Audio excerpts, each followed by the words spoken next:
ವೀಕ್ಷಕರೇ, ನಾನು ನಿಮ್ಮ ಬ್ರಾಹ್ಮಣಿ ಅಂಜಲಿ. ಬನ್ನಿ ಜನವರಿ ತಿಂಗಳ ಕನ್ಯಾ ರಾಶಿ ಭವಿಷ್ಯ ನೋಡೋಣ ಹೇಗಿದೆ ಅಂತ ಹೇಳಿ. ಸೊ ಕನ್ಯಾ ರಾಶಿಯ ಅಧಿಪತಿಯಾದಂತಹ ಬುಧ ಚತುರ್ಥಾಧಿಪತಿಯಾಗಿರೋದ್ರಿಂದ ತಾಯಿ ಮನೆಯಿಂದ ಏನಾರು ಬರತಕ್ಕದೇನಾದ್ರು ಇದ್ರೆ ನಿಮಗೆ ಖಂಡಿತ ಈ ಮಾಸ ತಿಂಗಳಲ್ಲಿ ನಿಮಗೆ ಸಿಗ್ತಾ ಹೋಗುತ್ತೆ.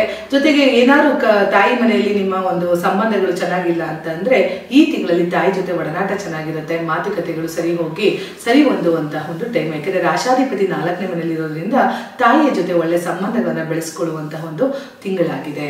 ಇದರ ಜೊತೆಗೆ ರಾಶಾಧಿಪತಿಯಾದಂತಹ ಬುಧನ ಜೊತೆ ರವಿಯೂ ಕೂಡ ಇರೋದ್ರಿಂದ ತಂದೆಯ ಒಂದು ಆರೋಗ್ಯದಲ್ಲೂ ಕೂಡ ಒಳ್ಳೆಯ ಚೇತರಿಕೆಯನ್ನು ಕೂಡ ನಾವು ನೋಡ್ತಾ ಹೋಗ್ಬೋದು. ಜೊತೆಗೆ 3ನೇ ಮನೆ ಅಂದ್ರೆ ತನ್ನ ರಾಶಿಯಿಂದ 3ನೇ ಮನೆಯಲ್ಲಿ ಶುಕ್ರ ಪೂಜೆ ಇರೋದ್ರಿಂದ ಅಣ್ಣ ತಮ್ಮಂದರಿಗೆ ಯಾವ್ದಾರ ಒಂದು ಬಿಸ್ನೆಸ್ ಅಲ್ಲಿ ಒಳ್ಳೆ ಫಲಗಳನ್ನ ಉಂಟು ಮಾಡಿ ನಿಮ್ಗೆ ಏನಾದ್ರು ಒಂದು ಗಿಫ್ಟ್ ಬರುವಂತಹ ಒಂದು ಯೋಗ ಕೂಡ ಕನ್ಯಾ ರಾಶಿಯವರು ಬಯಸ್ಬೋದು. ಎಲ್ಲದರ ಜೊತೆಗೆ ಒಳ್ಳೆ ಫಲಗಳು ಕೂಡ ಇದೆ. ಅದೇ ತರ 50% ಅಂತ ಅನ್ಕೊಳ್ಳಿ ಈ ಒಂದು ಮಾಸ ಭವಿಷ್ಯ. 50% ನಿಮ್ಗೆ ಒಳ್ಳೇದಾದ್ರೆ ನನ್ನ 50% ಸ್ವಲ್ಪ ಕೆಟ್ಟ ಫಲಗಳನ್ನ ನೋಡುವಂಥದ್ದು. ಯಾಕೆಂದ್ರೆ ರಾಶಿಯಲ್ಲೇ ಕೇತು ಇರೋದ್ರಿಂದ ಸಪ್ತಮ ಭಾವನ ರಾವು ಕೂಡ ನೋಡೋದ್ರಿಂದ ನಿಮಗೆ ವ್ಯವಹಾರಿಕ ವಿಚಾರದಲ್ಲಿ ಇರ್ಬೋದು ಅಥವಾ ಸಾಂಸಾರಿಕ ವಿಚಾರದಲ್ಲಾಗ್ಲಿ ಗಂಡ ಹೆಂಡತಿಯ ಮಧ್ಯೆ ಸಣ್ಣ ಪುಟ್ಟ ವಿಚಾರಗಳಿಗೆ ಜಗಳಗಳಾಗಿ ಮನಸ್ತಾಪ ಉಂಟಾಗುವಂತ ಟೈಮ್ ಆಗಿರೋದ್ರಿಂದ ಸ್ವಲ್ಪ ಮಾತುಕತೆಯಲ್ಲಿ ಏರುಪೇರುಗಳಾಗದರೆ ನೋಡ್ಕೊಳ್ಳಿ. ಯಾರಾದ್ರೂ ಸ್ವಲ್ಪ ರೈಸ್ ಆದ್ರೆ ಸ್ವಲ್ಪ ಅವ್ರು ಕಡಿಮೆ ತಗ್ಗುವಂಥದ್ದು ಮಾಡಿ. ಇಬ್ಬರು ಒಟ್ಟೊಟ್ಟಿಗೆ ಹೋಗ್ತೀನಿ ಅಂದ್ರೆ ತುಂಬಾ ಕಷ್ಟ ಆಗತ್ತೆ. ಜೊತೆಗೆ ಕನ್ಯಾ ರಾಶಿಯವರು ಬಹಳ ಬುದ್ಧಿವಂತರು. ಏಕೆಂತ ಅಂದ್ರೆ ರಾಶಾಧಿಪತಿಯಾದಂತಹ ಬುಧ ಮರ್ಕ್ಯೂರಿ ಅಂದ್ರೆ ಏನು, ಫಾಸ್ಟ್ ಮೂವ್ಮೆಂಟ್, ಫಾಸ್ಟ್ ಮೈಂಡ್ ಓಡ್ತಾ ಇರುತ್ತೆ. ಸ್ವಲ್ಪ ನಿದ್ದೆ ಮಾಡೋಂಥ ಟೈಮಲ್ಲಿ ಕರೆಕ್ಟಾಗಿ ನಿದ್ದೆ ಮಾಡಿ. ಯಾಕಂದ್ರೆ ನಿದ್ದೆ ಮಾಡೋ ಟೈಮಲ್ಲಿ ಕರೆಕ್ಟಾಗಿ ಏನಾದ್ರು ಒಂದು ತಲೆಗೆ ದಿಂಪು ಕೊಡ್ತಾ ಇದ್ರಿ ಅಂದ್ರೆ ಅಲ್ಲಿ 100 ಥರದ ಯೋಚನೆಗಳು ಮಾಡ್ತಾ ಇರ್ತೀರಿ.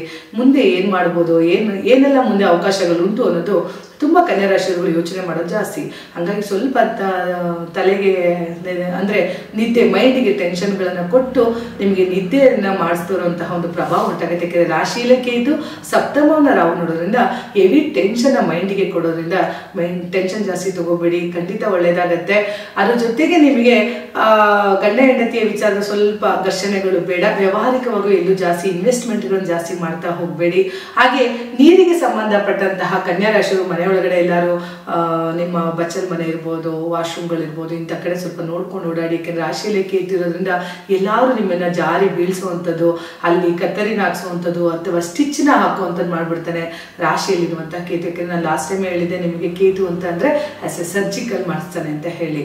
ಸೊ ಹಾಗಾಗಿ ಕಟ್ಟಿಂಗಲ್ಲೇ ರಾಶಿ ಕೊಟ್ಟಿರೋದ್ರಿಂದ ಏನಾದ್ರು ಆಗಲಿ ಸ್ವಲ್ಪ ಸೂಕ್ಷ್ಮವಾದ ವಿಚಾರಗಳಿಂದ ಹುಷಾರಾಗಿರಿ. ಎಲ್ಲಾರು ನೀರಿನ ಭಾವದಲ್ಲಿ ಓಡಾಡ್ಬೇಕಾರೆ ಅಥವಾ ನೀವೆಲ್ಲರೂ ಟ್ರಕ್ ಹೋದ್ರಿ ಅಥವಾ ಟ್ರಿಪ್ ಅಂತ ಹೋದ್ರಿ, ಅಲ್ಲಿ ಬೆಟ್ಟ ಗುಡ್ಡ ಪ್ರದೇಶಗಳಲ್ಲಿ ಬಹಳಷ್ಟು ಹುಷಾರಾಗಿರ್ಬೇಕಾಗತ್ತೆ ಕನ್ಯಾ ರಾಶಿಯವರು. ಸೊ ಒಳ್ಳೇದಾಗತ್ತೆ ಕನ್ಯಾ ರಾಶಿಯವರಿಗೆ. ಸೊ ಈ ಒಂದು ಮಾಸ ಭವಿಷ್ಯ ಕನ್ಯಾ ರಾಶಿಯವ್ರಿಗೆ ಒಳ್ಳೇದು ಮಾಡ್ಲಿಕ್ಕೆ